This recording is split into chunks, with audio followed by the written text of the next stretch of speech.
Hello, dear students. Today we will discuss about the animal biotechnology. So, in the animal biotechnology, I am going to be talking about these transformations.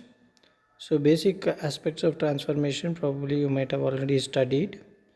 It is how exactly a gene construct is going to be prepared, and then that gene construct is going to get transferred into a particular cell.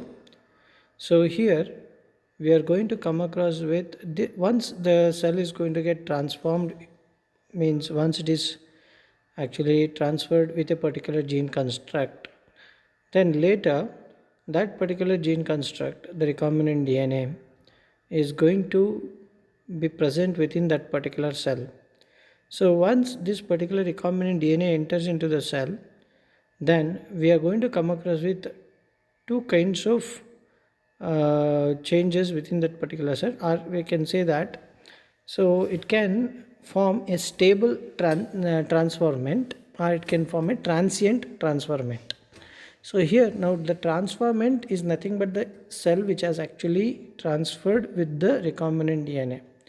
The transient transformation or transient transformant, what is it? It's nothing but here whenever a large portion of the transfected cells, because here the cells can get transformed. So these particular cells which have been transferred with the integrated foreign DNA molecule.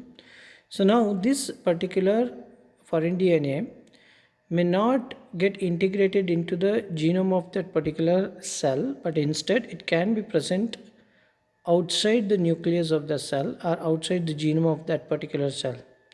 So now being outside into the in the cytoplasm of that particular cell, so as an extra chromosomal state, so this particular recombinant DNA is going to be present in that particular cell, and this is going to result in the transient transformation, because this extra chromosomal DNA, because it's going to be exposed to varieties of agents which are present within the cytoplasm of that particular cell, so it is highly susceptible for getting cleaved by that particular host defense system.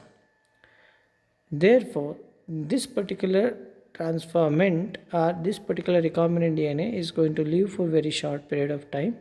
This results in the formation of transient transformation or transient transformant.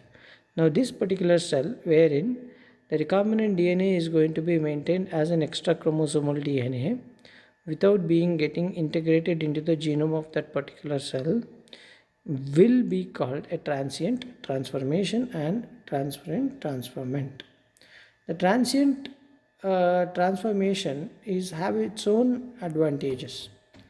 The advantage is that so here this particular transformants are going to have the particular DNA molecule in their cell for 1 to 2 days, and whatever the experiments we are going to be conducting, it should be done within that particular 1 to 2 days.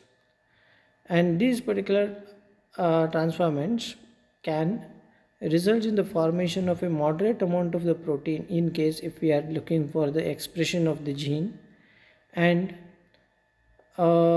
here the plus point of the transient transformation is that generally people will never look for any kind of selection, and these particular cells can easily get transformed with the recombinant DNA construct, which will be very much simple, and we need not to have a specialized vector system in order to do the transformation.